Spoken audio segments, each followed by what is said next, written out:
Welcome in episode 2 of the Waterloo Blackhawks podcast. My name is Elijah Bond. I'm alongside Alex Kane. Big night in the world of hockey with the NHL draft coming tonight.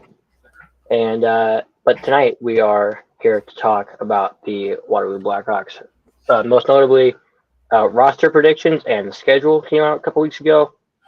So we're going to talk about that and a couple other things. Fan questions you guys all submitted. So we'll get to those later on. Alex, what can we expect from tonight? We're just going to go over who we know is returning, who we assume is returning, and then kind of who we think is going to make roster from camp and the draft, and kind of cover who didn't report, which I kind of listed out the ones that I figured would report, but the ones that are young or kind of like our long shot draft picks, I never listed because I didn't expect them to report. It was just a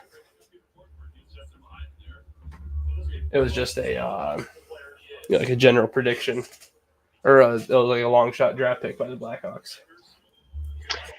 Yeah, some of the late phase 2 picks. I mean, I really didn't expect to go to Minnesota with the Blackhawks for main camp, but let's start with going over the roster, our predictions, who's going to come to Waterloo in the fall, and the returnees. Yeah, so I mean, starting the returnees, and the ones that we have confirmed are Grady Deering, Reed Morick, Nevers, and Townsend. Just within the last 2-3 days, it's been, I'd say 95% confirmed based off of Twitter, depending on what happens with NHL draft, that JJ Montero is going to be playing for the Hawks for a year before he heads off to college. He played BCHL this year. He was a draft pick 2 years ago, so I mean, they've known about him, and he was at main camp last year, just didn't make the roster because he was still young. Yeah. So I actually put together a small little 2-clip highlight package for Montero, and I will play that now. So the last 5 first-round picks from Boston University.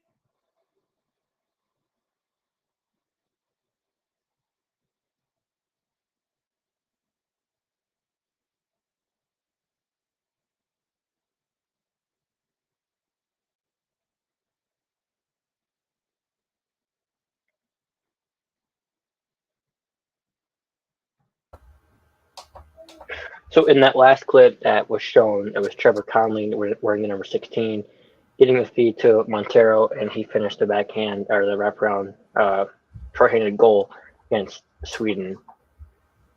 So now who we think is going to return for the Blackhawks. So these are guys who played last year and phase 2 draft picks that we think are going to come to the Hawks. So Aaron Butella, Brock Schultz, Chris Bettini, Brendan McMorrow, who was the Blackhawks' first phase 2 draft pick last year, or last draft. And then Ryan Zaremba, Caden Hawkins, Landon Wright, Nick Kobisha, Chase Dute, Maxwell Silver, and Ronnie Hill.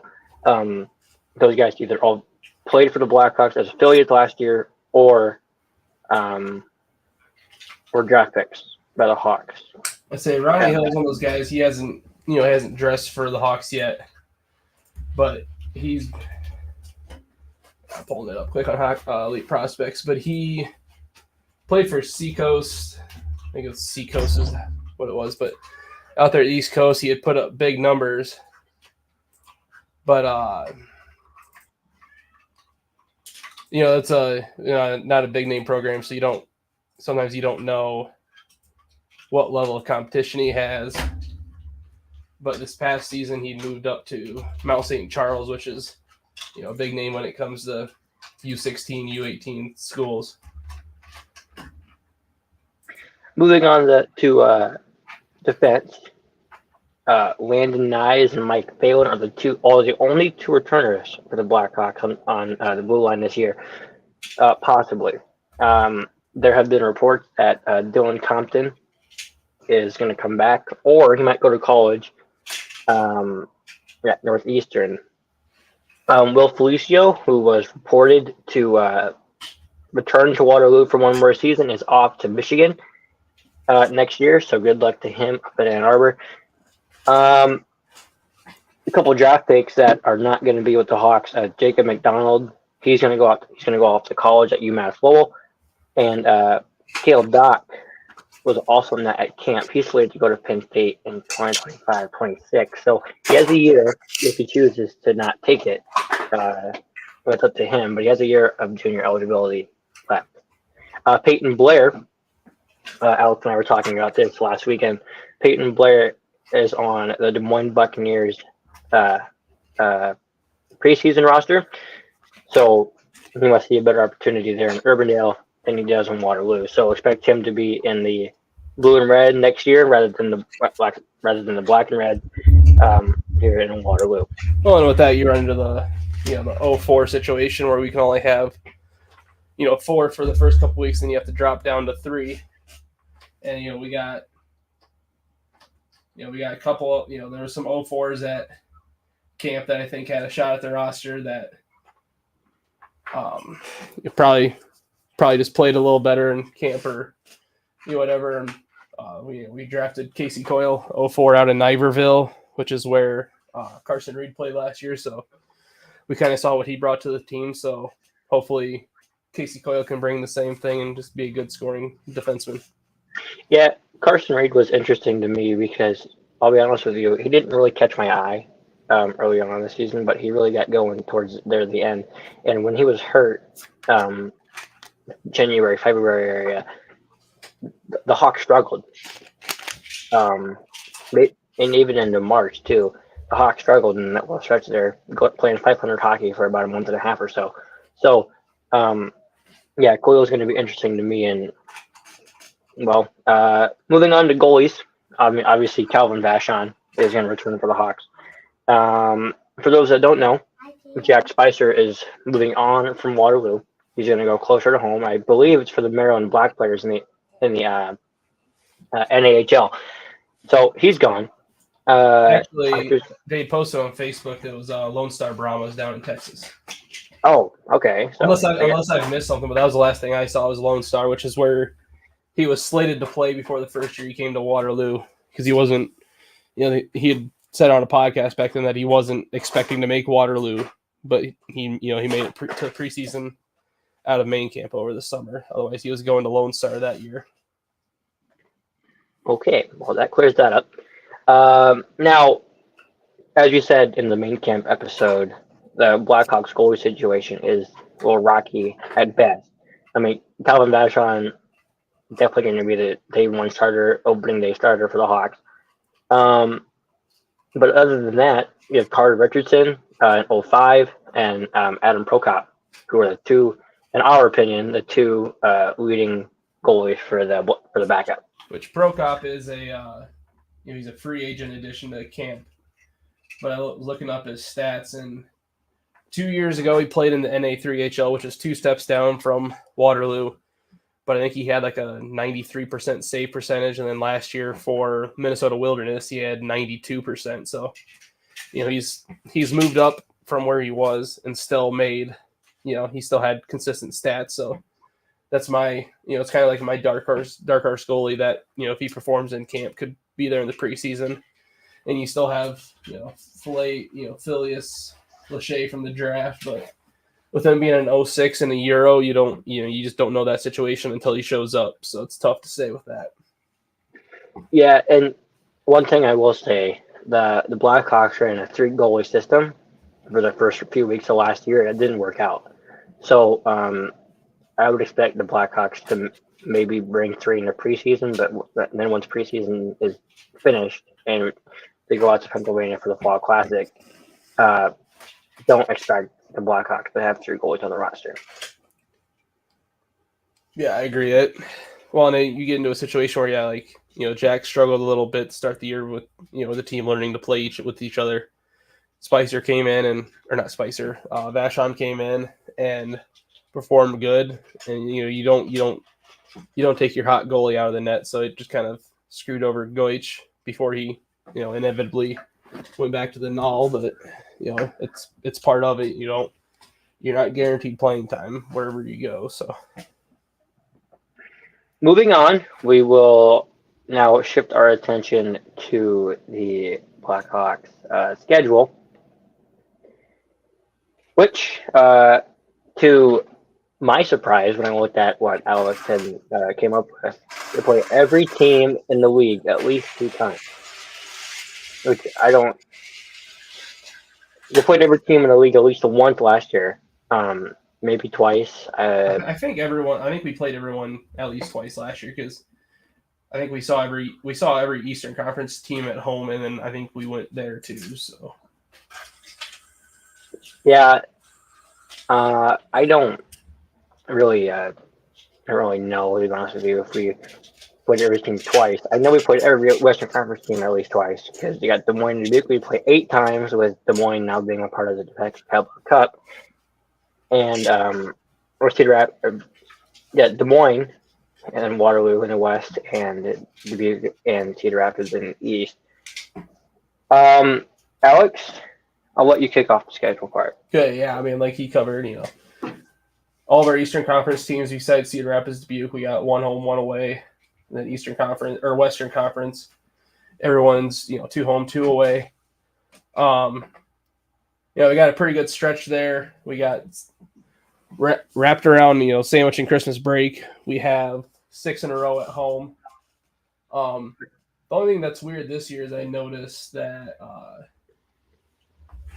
right there before Christmas break we have an extra weekend off. Normally that last weekend before Christmas, the Hawks are out in Omaha.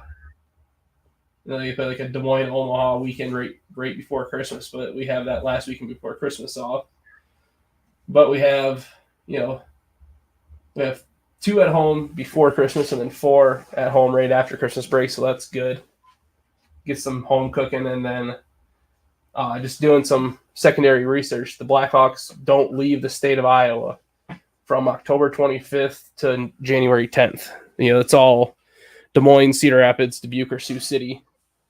And even then, any of the other road trips right around there are Omaha, so it's basically not Iowa. Longest road trips, we have 2 different 4-game road trips. And then, with that, besides the start of the year, and right there in October, they do 2 in Nebraska and then 2 in North Dakota. And then it's all with 4.5 hour road trips after that till the end of the year again, where they go. They shoot up to Green Bay in January. That's the longest. And then I don't know how I feel about it, but our 3-3 out east is the second to last weekend of the season. So That's that could be pivotal if we're making a late season playoff push to have that long road trip. But this year, it seemed like the Hawks were in playoff position, especially with how bad Omaha was. It really seemed like the Blackhawks were in playoff position, I would say, at the middle of November, beginning of December. Now, this season, like you said, that 3-3 could be pivotal, because if the Blackhawks are pushing for 6th and they need, let's just say 4 out of 6, 4 points out of 6, and a 3-3 with that travel, that's I don't. I'm just glad we luck out and we don't have a 9 a.m. Central Time start like we did last year. That was, I don't know how, I get the league scheduling, but I don't know how they can make a team travel. What is it, 16 hours or whatever it is out there, and then play at 9 a.m. in the morning. That's just it's a little ridiculous. I get it was the kids' day for Youngstown. But I don't have a problem with those kids' days. Hell, if Waterloo did it, I think it'd be a good idea to get some schools out, but do it against teams that are out there already. Yeah, do it on a Friday when you're playing. They played Dubuque in 3 times in a 2 games out there. Do it on a Friday when you're playing a team on a Saturday. let them travel on Wednesday, they take a day of rest on Thursday, play them on Friday, and then play them again on Saturday. This that yeah, because it made the Blackhawks look bad, especially on the game on a Thursday, and you give up 10 goals. Jack Actually, that struggles. they came out flat that whole trip. That was insane. It was hard to watch. I mean, even playing Team USA, we won, but it It's was rough. rough. That team last year had some stretches like that. Well, me and you were at Madison and Green Bay, and that road trip was rough too. Yeah, it's the Green Bay game. That was you could tell right away they had that bad goal where I think it was Connor Brown deflected it past Vashon early and I think it was late in the first period. And I was like, it's something like the team last year didn't have. If they had some adversity, they didn't have the guts to get back into it, which it's part of it. You got a bunch of teenage kids out there on the ice that it's hard for them to keep the same attitude night in night out. Sometimes it's part of it, but it's whatever. Yeah, it always seems like these rivals. I mean, talking about Des Moines, Dubuque, Cedar Rapids, Waterloo, they always have extra pep in their step when they're playing each other, and especially Cedar Rapids and Waterloo. Those Yeah. two teams, they're not like each other. So, in my opinion, the biggest game of the early part of the season is the two um, annual Thanksgiving games, Waterloo and Cedar Rapids. Um, Last year in Cedar Rapids on the 25th, or excuse me, yeah, 25th, yeah. They had one of the marquee moments of the season. John Mustard had a hat trick and game winner in overtime. And then late in the season, uh, Blackhawks rallied to tie it up and then score a goal with 80 seconds left to win the game in Cedar Rapids. So um, those Cedar Rapids games are going to be important. They always are. Bragging rights, but especially playing three teams 24 times, almost half your schedule. Yeah, as much as I like playing some of these teams, I like get rid of a couple of each of them and bring in Western Conference more or Eastern Conference more or whatever. But it's part of it. And yeah, I mean that 4-game stretch to start the year of those 2 long road trips out to Nebraska and up to Fargo, those are going to be important to get the wheels in motion. And you don't want to say that early in the season that it's pivotal in how your season's going to go, but you could definitely dig yourself a hole. That's it's 8 points on the table if you don't get a majority of them. You could drop behind right away, and if you have a couple hot teams again this year like Sioux City and Fargo, where it'd be tough to catch up, and anytime we could get to within 1 point of Sioux City, that's when we would go on a 2 or 3 game losing streak, and they'd get a few points and they'd pull back away. This year we should have easily been second seed. Just some missed opportunities, but again, it's just part of it, and you just got to keep pushing for the end of the year. The most intriguing road trip to me as a fan is, I mean, it has to be Lincoln and Tri-City. That almost never happens. They go out to Lincoln and then Tri-City, and then later in the year, or it might be vice versa, uh, Tri-City and then back to Lincoln. So, as a fan, that's the one road trip that I have circled on my calendar. I know my family is wanting to go on that road trip. Yeah, that's about the only between that and then their weekend up in Wisconsin. Those are the only good road trips. I wouldn't mind going to Fargo middle of October, but working in the ag industry, that's harvest season, so we're gonna be busy, and I don't think it's gonna be feasible. Well, that, and I mean, my dad has a good outlook on it, and I agree. Why drive by 8 hours around there and back for 2 games in October when? Yeah, well, and yeah, it's tough, but I'm a fan of North Dakota, the Fighting Hawks. But I told my wife the only time I'm ever going up in there is October, because even in October you're not guaranteed not to get a foot of snow while you're up there. And don't know about you, but I don't want to be stranded in North Dakota for a few days. No, I don't know if that'd be very good. Other than that, I mean, want to go out to Omaha. My family always goes up to Dubuque or to Cedar Rapids, at least every once a year. I do not know about Urbandale. I mean, might go, but the way their building is right now. Yeah, see, I want to get down there for a game just for the experience of it, but it's just I've heard bad things about that, and don't know if I need I don't know if I need to go. Yeah, it's not like, oh, we need to go because yeah, I've heard some shaky stories about the building and the atmosphere and whatnot. So um, other than that, like you said, we played each team at least twice. The one stretch I find interesting is January 10th, 11th, 17th, and 18th. It's 4 game stretch. We play Omaha in 3 of them. Yeah, I right there. I think could be a pivotal point this season because I think Omaha is going to be a lot better than they were last year. Yeah, if they put a good team in front of Yegerov this year, then I think there'll be a challenge because I think he didn't have very good stats, like win wise, and then I don't even remember. I think he had a decent save percentage. He just obviously didn't have any help anywhere else. Yeah, yeah. Yegorov, he's a first round pick. So I mean, if they put a good team in front of him, we got a first round pick from from the Swiss who has international experience.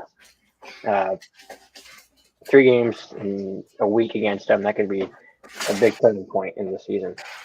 Um, moving on, we are going to now talk about USA hockey summer camps, and we got quite a few Blackhawks and Blackhawk futures players and current Blackhawks that will be on next year's team playing in these. Yeah, so the 17 festival, these guys are out in Michigan playing however many games in 10 days to try to make the roster for the Hlinka Gretzky Cup in August. We have Chase Jete, Landon Nyes, Nicholas Kasiba, Travis Lafier, Carter Casey, Matthew Lansing, Jesse Orlowski, Timothy Runso, and then Maxwell Silver are all out there trying to get on the Hlinka roster. Yeah, the Hlinka Gretzky Cup is always a tournament that intrigues me because it's obviously a bunch of junior players, but they all come together for 2 3 weeks and then they go back to being enemies on the ice. So um, I think it's going to be good for these players to get that experience when most of them are going to be coming to Waterloo next year. Yep.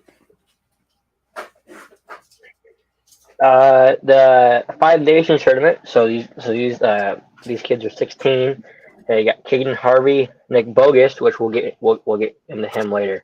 Noah Davidson, Owen DeGraff, James Reber, Leo Lashin, Cade Meyer, and Jacoby Weiner. It's Weiner. That sounds all right. So these kids are going to be playing for the Five Nations tournament.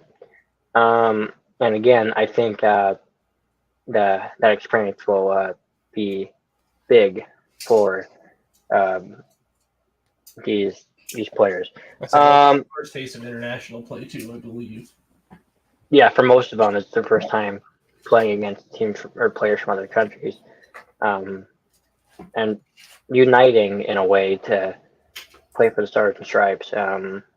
With players they probably don't necessarily like, so getting an experience of doing that is going to be a big thing. So let's talk about Nick Bogus for a minute. Nick will be on the Blackhawks next year, according to Ryan Sykes of X. So he's an 08, and much like I believe it was Landon Knight last year, you said he's going to be on the Blackhawks next year. Yeah, from the article, it sounds like he came into the camp right away and was in there mixing it up with the bigger, older guys, and obviously made an imprint on the coaching staff enough to, as of now, earn a roster spot. And they They didn't. I don't think they like quote unquote guaranteed him to stick around all year. I think it's going to get him into the preseason. And if he makes the roster, he makes the roster because they said they're going to keep his timeline open for his development. Which, obviously, if he ends up going back to, I think he played for the Oakland Junior Grizzlies up in Michigan.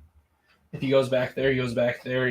They're obviously going to be able to watch him in development throughout all their scouts. So it'll be interesting to see what happens and how he holds his own against other actual USHL players and consistent play. Whereas camp, some of these guys that get invited to camp are kind of just fillers where they're there to get their eyes on them, but they probably won't ever make the USHL, or if they do, it be for 1 year before college or whatever. Yeah, while we're on the topic of international play, let's talk about Miroslav Halenka for a second. He was a late round phase 2 draft pick for the Hawks, and I had high hopes of him coming over to Waterloo. But from the sounds of it, he's sitting over in Europe. Yeah, I had seen something on X that it sounds like he's going to be turning pro over there. So once that happens, it's, as far as I know, I guess Altreacher played pro for a few games. I think they have a X amount of games they can play before they are considered pro. But I think that's if they're still on a junior contract, because, over there in Europe, a professional team has their whole organization down to juniors where they can, fluidly be moved between levels. So I think if he signs a pro contract, college is out of the question, USHL is out of the question. The only thing he'd be able to do over here is go to the Canadian Hockey League, because they, those guys already lose their college eligibility. Yeah, that kind of hurts the Hawks a little bit. I doing my research, I thought he would be a good fit for the Hawks, but Yeah, I I guess say that's not guaranteed either. Just the one source I talked to on X, that was his beliefs, and he is, I think, because his son is going to be playing for Muskegon this year. He had signed, or he didn't. I don't know if it was a tender or if he just, kind of had an agreement that he was going to be protected this year or whatever it was. But he had talked about other Czech prospects on Twitter, just, doing my time just scrolling through stuff. So it's up in the air, but it sounds like it's not likely he'll be over.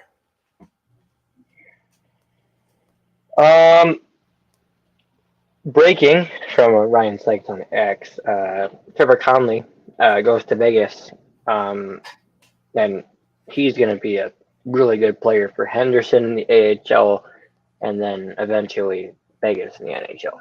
Yeah, that was a bullet dodge. They had one of the mock drafts I saw had St. Louis taking him, and I'm just like, I don't want to deal with that headache. Not saying I don't believe in kids growing up, but it's just a situation that's going to follow him the rest of his life. That anytime someone wants to try to drag him down, as I'm sure both of us have seen on Facebook multiple times, that they bring it up, and I'm like, I get it was bad, but it was years ago.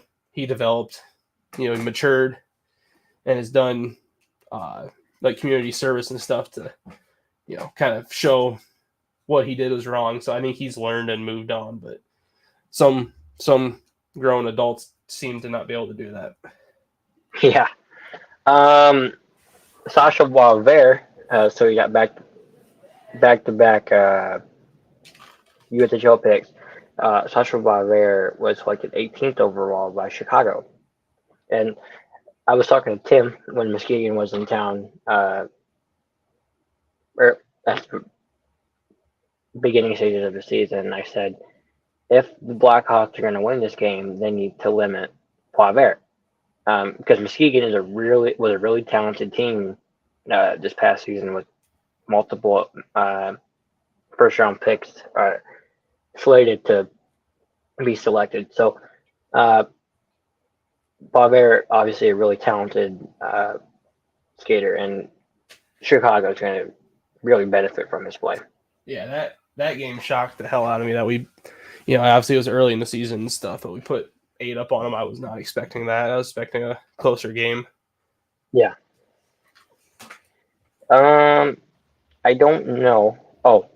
Artem Levshunov, who is the Blackhawks absolutely adore from Green Bay, um, second overall pick for Chicago. So Chicago picks two USHL players, and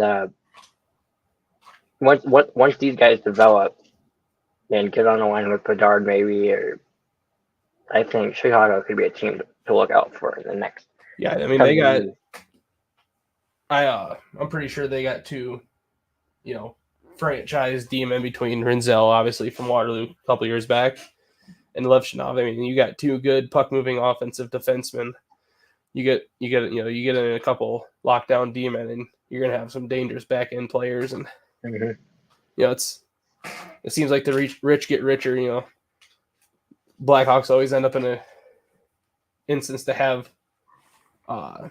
good players and draft picks. So it's part of it, but we'll see what happens with the development. And Rinzel is one of those guys. I bet after this coming season, he'll be turning pro, whether he goes to Chicago or Rockford. So, yeah, Sam is a player that has intrigued me because, yes, he was selected by Chicago, but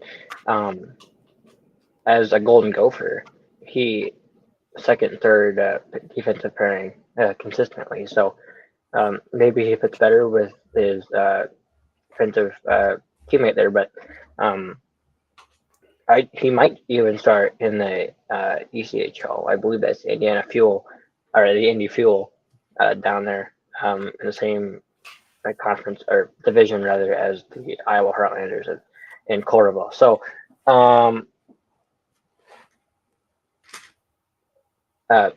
John Mustard has not been selected yet. According to the NHL Central Scouting, he's the 27th available player, and it does not look like that I'll fix it in a second. that he has been selected. So, anything else before we move on to fan questions? I don't got nothing. Okay, so now, if anybody tuning in has any questions, please drop them below, and we will get to them after we get to the questions that were submitted online. First, this comes from Corey Stearns. Do we have a complete list of who will be returning next year? Yes and no. We have the players that are confirmed, as we went over. Goalies, it's Calvin Vachon. Defense, it's Landon Nyes and Mike Phelan. And forwards, Grady Deering, Reed Morick, Jackson Nevers, and Teddy Townsend. So, no, because we don't know players like Eero Botello, Brock Schultz, Chris Patini, Chase Tate. We don't know about them. So, we do not have a complete list. How many this comes from Jameson Grant, how many new people are joining this upcoming season? Alex, do you have a rough estimate? I mean, if you consider like Nicholas Kasiba, Jate, Maxwell Silver, Ronnie Hill, you're looking at probably what's that? You're gonna have 8 guys. We got 5 guys for sure. 4 is returning. 3 that played last year that quote unquote aren't confirmed, but they were at camp, not listed to go to college. So you count that. I'm guessing you'll probably have half of our forwards will be new. And then since we've lost Felicio and most likely Compton in just the last few weeks because of college, we're going to be looking at probably 6 new defensemen, including the guys that rotate in and out on scratches and stuff. So I mean, 1 new goalie, 6 new defensemen, and I'd say another 7, 10 forwards that are going to be new or have seen limited time in Waterloo as affiliates. So, it's pretty typical of how the USHL works, where you're going to replace half your lineup every year, and it's just part of it. You obviously, if the kids are like Buster, you come in for a year, blow up. You don't want them to stick around and stunt their growth. They're gonna move on, keep growing, and we as an organization, we got lucky that we got a full year with Sam Renzel, because I think at that time they had put a tweet out that he was the first round pick to return to the USHL in probably, I think it was like 10, 15 years. Yeah, Sam, like I said, intrigued me. So, yeah, uh, we have Caden Krebs of the fifth line tuning in, and he will be our guest in next episode. Um, Me and Alex have to talk off off camera about that. But he will be our next episode, our next guest, our first guest, talking about the Des Moines Buccaneers and their draft, their returnees, and how the Bucks will look next year.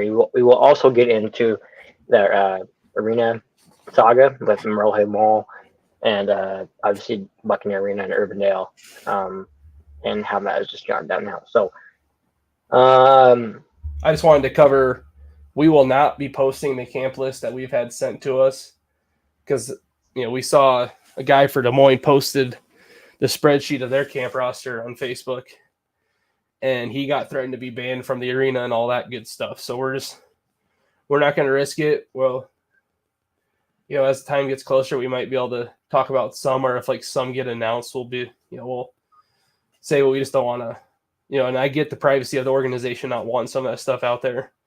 I think sometimes they hold the stuff too close to their chest, because, none of these kids are, private. All the organizations have scouts that are going to know about these kids and know what their plans are. But so we won't be posting that. We might be able to cover some here and there, but just for the sake of not getting in trouble, we're gonna not do that. We both have connections with the team that we don't want to ruin or get in trouble with the team. So my plan anyway is to not cover any of the free agents that do not have a chance of making the team. And once we know if these free agents are coming to Waterloo or have a better shot at suiting up in a Blackhawks jersey, then we will cover them. But until then, we just don't want to risk anything with the USHL, with the Blackhawks, with any other team that are looking at these free agents. So, and one more thing. It got brought up to my attention that people want us to have any front office or managerial staff on this podcast. That is not the plan. The plan is to have this be a fan-based podcast. So any guests we have, like our next episode will be Caden Krebs of the fifth line. He does a lot of hockey stuff and racing, and he does stuff for Johnson High School and Urbandale. So and that stuff, in my opinion, has caught my eye. I don't know if Alex knows about it, but it's really caught my eye what he's doing over there with the fifth line. So that's why I chose him to be the Buccaneers guest. But no front office staff and no managerial staff of any team in the USHL will be joining this podcast. That's a bridge we can cross later. We're just obviously, this is episode 2. Maybe after a year or two, if we get established enough, maybe try that. But it'd be far fetched probably for anything staff related.